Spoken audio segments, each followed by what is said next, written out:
2008, it was like they shut off the faucet. Why not sell this thing, guys? It's like selling your kids. Welcome back to the Patrick Carr Show, everybody. Let me ask you this. How many companies in America can say they've been around for nearly 100 years? I mean, the number's got to be astonishing. Probably 1% of 1% of 1%. I'm here right now with a company that fits into that mold. They've been doing roofing for almost 100 years, 5 generations. Some of you out there just trying to make it a couple of years. Let's learn some secrets from these two guys. I got Seamus, I got Russell.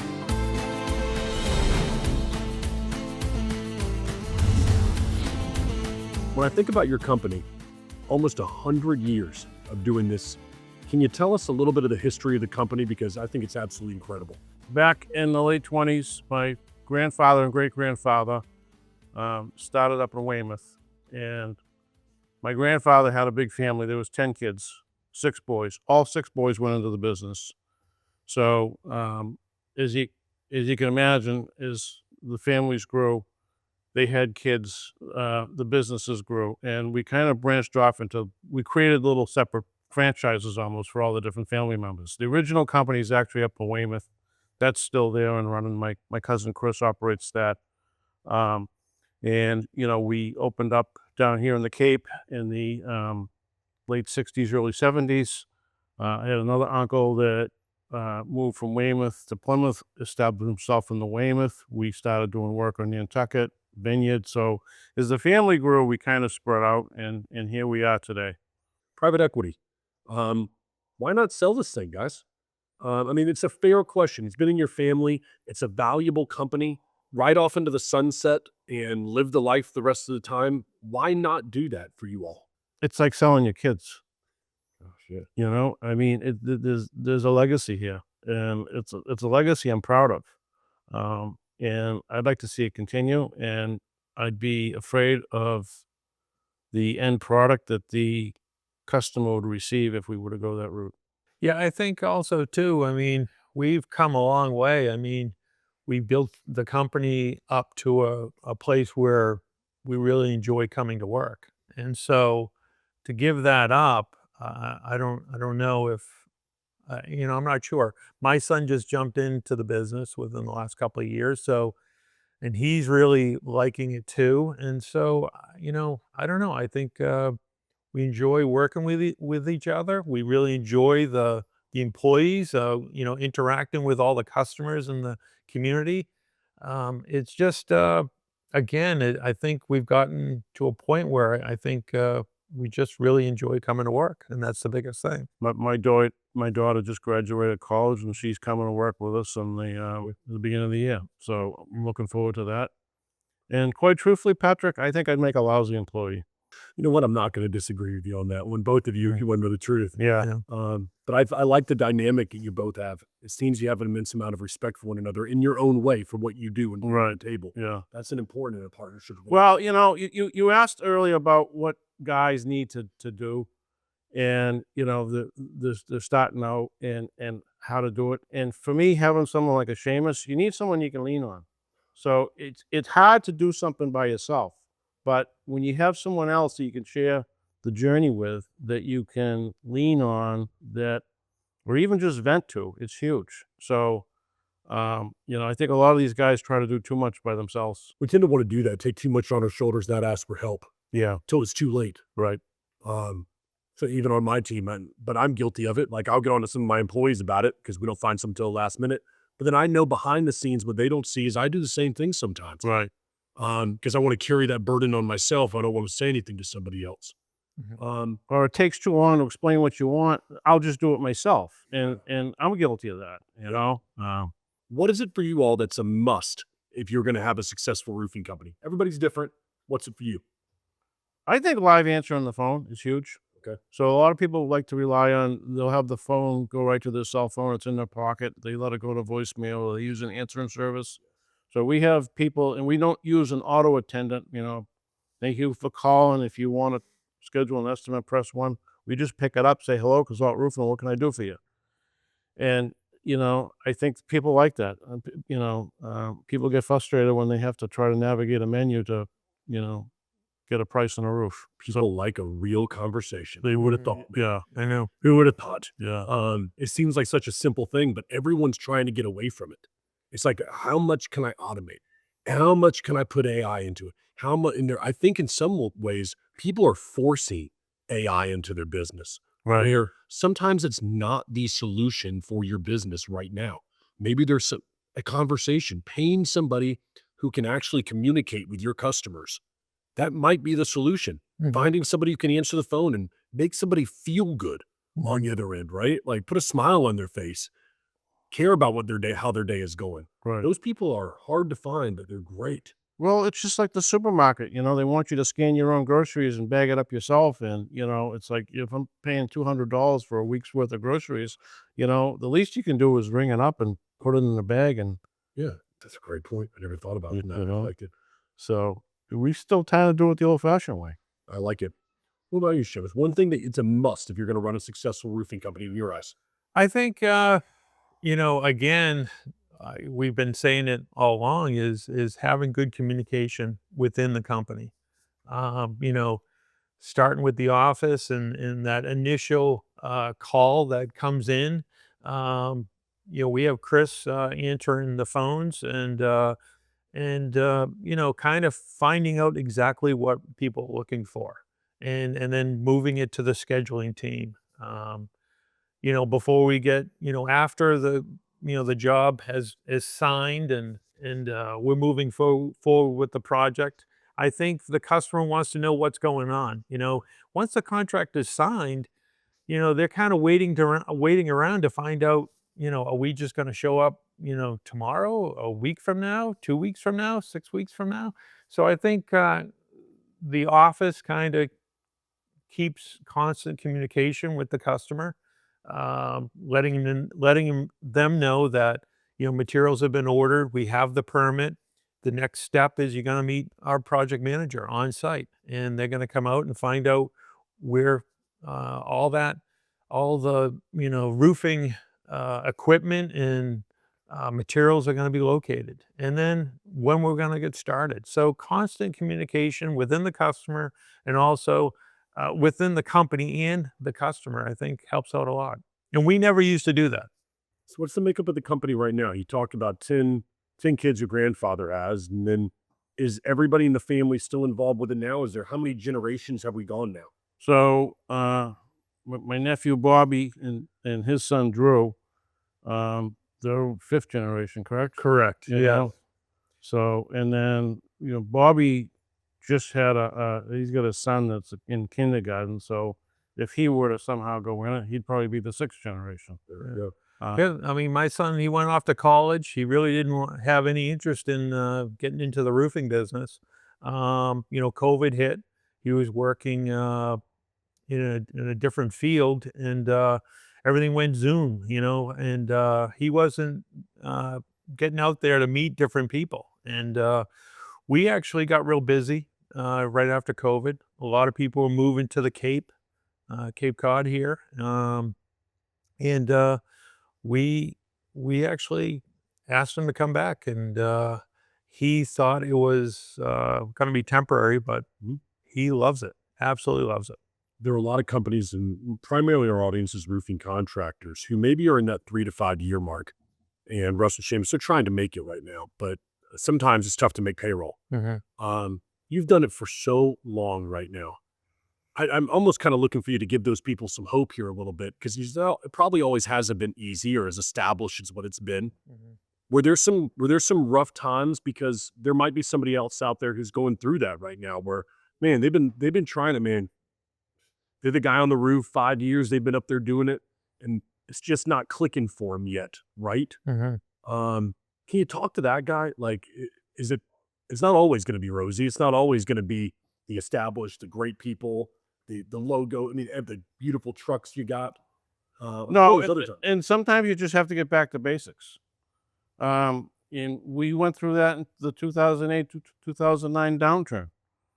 So Seamus was actually working for my cousin David at the shop in Plymouth back then. And I would say probably 80% of our work was commercial at that time. In 2008, it was like they shut off the faucet. We were on projects, we were doing the Home Depots, we were doing the big box stores, malls and stuff, and we were having, uh,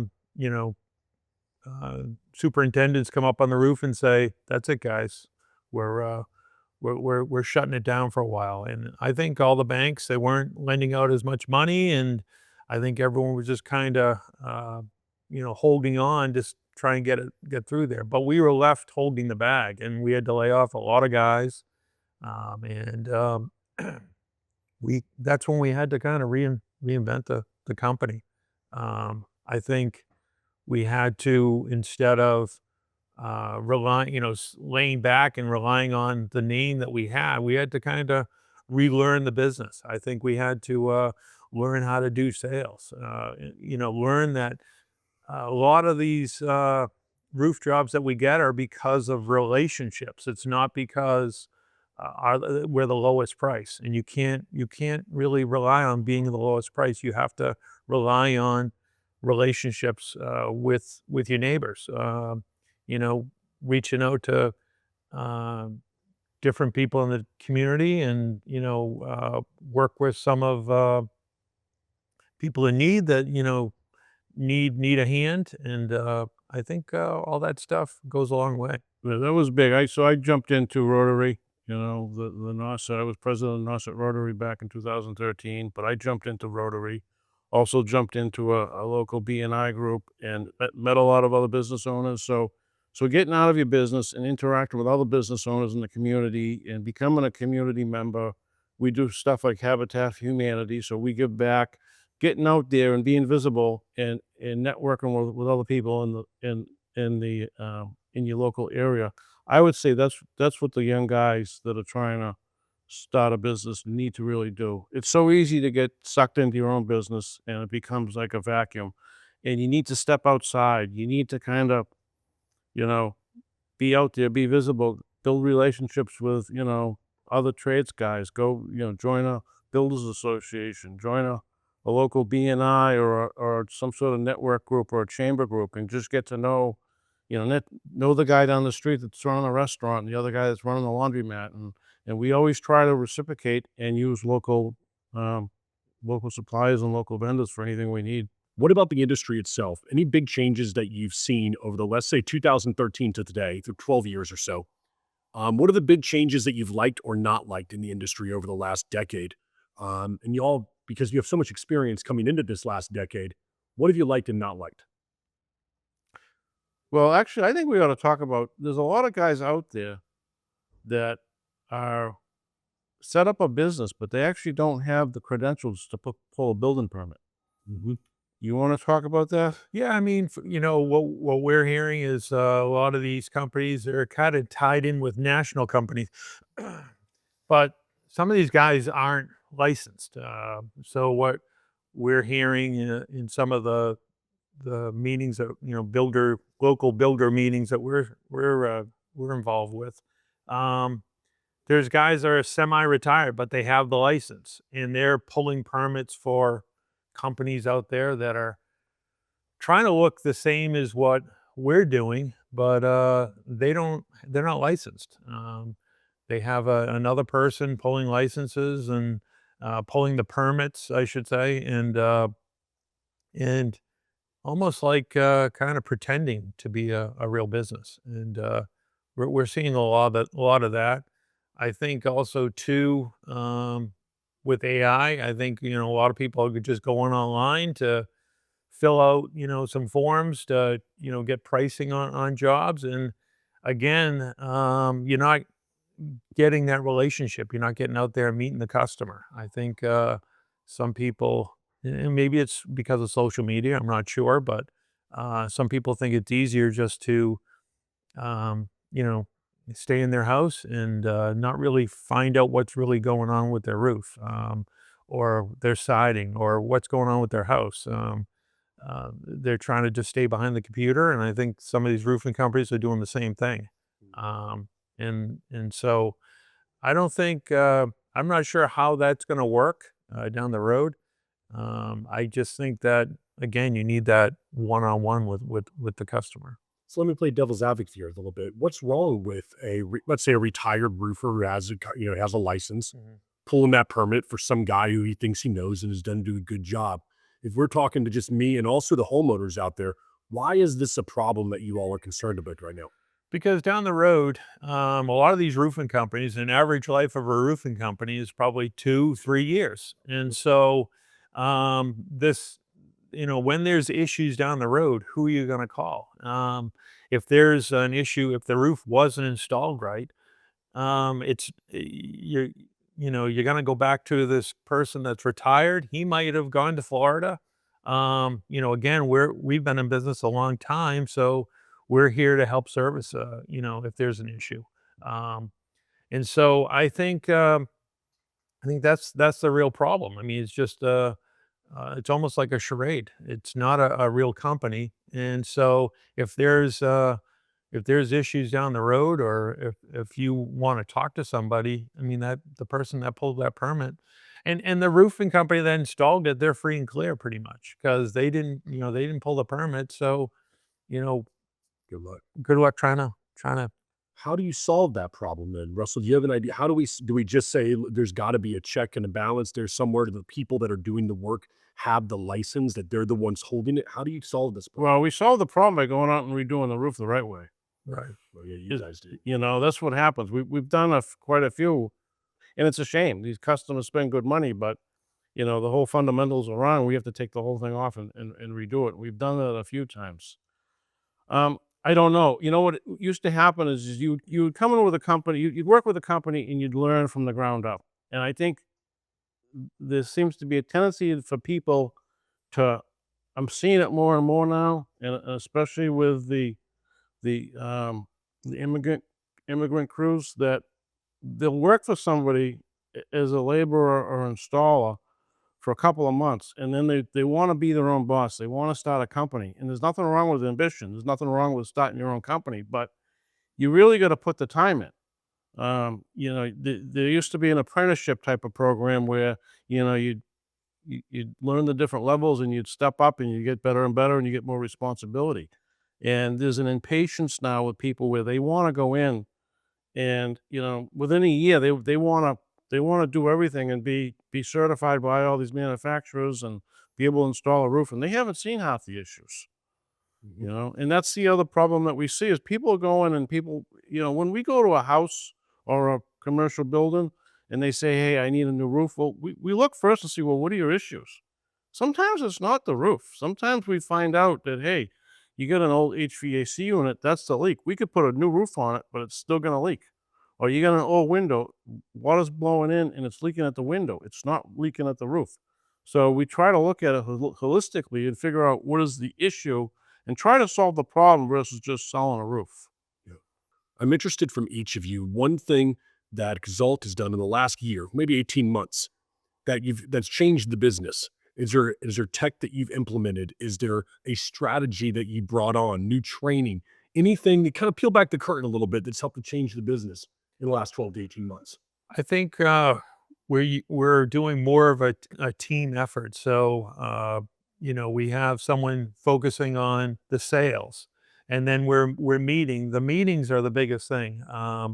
We have meetings with our project managers, discussing each job, going over how we're going to tackle this project. We have the project managers actually meet with the customer before we get started to find out, simple things like dumpster placement. We bring porta potties out to every job, I saw that. and then also too, meeting with the customer to find out what's important to them. What we find is important is trying to get the roof done or trying to get the siding done, but Mrs. Jones might find what's important to her is she's got these, plants that she wants to make sure they're protected. Sometimes screens on the house, so we try and take pictures of everything using company cam, and kind of mark out during for the job before we get started what's important and where they want stuff. And so when we're coming in the first day for the roof, it's not this big hectic thing. the customer knows and expects, knows what we're doing, and we kind of try and take it from there, so it's a smooth process. What do you think, Russell? Something that that's changed or evolved? So it's, business is it's a journey, and it's ever evolving, and we're constantly, it's a lot of little small tweaks, and we're getting better and better, as time goes on. And it's gonna sound like I'm sucking up, but probably one of the biggest thing we've done in the past year and a half is bringing you on board to help tell our story. Yeah. It's been, there's so many things, there's so many nuances to our business. It's hard to go out and meet with a customer and explain everything. So by capturing it on video and sharing it online and social media, it's allowed us to kind of get a lot more information out there to the customer. So I know Seamus and Bobby, you've done some great commercials with them, and then it got fed into the cable TV system. We've had a lot of people saying, "I've seen you on TV. I see you." A lot of comments. So that's probably been a big thing for us in the past 18 months is utilizing blue collar media. It's been really cool to see you all evolve too. Like from the first videos we did till now, like to see your comfortability in front of the camera, Yeah. like Bobby. And I mean, we're back here with that, like Bobby, how he's gotten better in front of the camera and stuff. Like it's just, it evolves as you get better, Right. And that's been the cool part for us. Like when we're back and we're looking at your videos, how you all evolve too, Yeah. and get better and tell your story. Well, it's not comfortable. No, It looks yeah. easy. I mean, you look at the video and you're very good at it, but once you get in front of the camera, I mean, you got 3 words to say and you fumble that. I mean, it's kind of crazy, but it's not like it seems. It's definitely work. It's an art. Final question here for y'all. I know you can't tell me every detail or anything, but is there something about in the future right now for Cazeault? You have something you're working on, something that you're like, hey, I don't want to tell your competitors too much, but something we should look out for before we come out here next time in, let's say, 6 months or so. What are we going to see as you all expand this thing, continue to grow? Can you let us peel back the curtain a little bit? Well, I'm working on an edible shingle. It's going to be a hit. It's going to be a big hit. It's going to be, no way a thing doesn't win. No, I think it's just going to be more of the same. Just small incremental improvement. We'll be a little bit better next time you come out, and then a little bit better the next time. This is a fun place, and I mean it. The people are great. I told you today, Dale, yesterday, when we're filming with him, that guy was just, yeah, man, what do you need? Helping you out? Yeah, I'll do it again. Sure, no problem. You want me to do it this way or want me to do it this way? All right. Like, he's not sitting there like, oh, God, I got to be out here today. Yeah. They're just good people, man. Yeah. And y'all have that here. You got something really special. And I appreciate you sitting down and telling me a little bit of the story because it's been an honor getting a chance to know you both and your team too. Thank you. Okay, thank you. Appreciate it. No, All right. Till next time.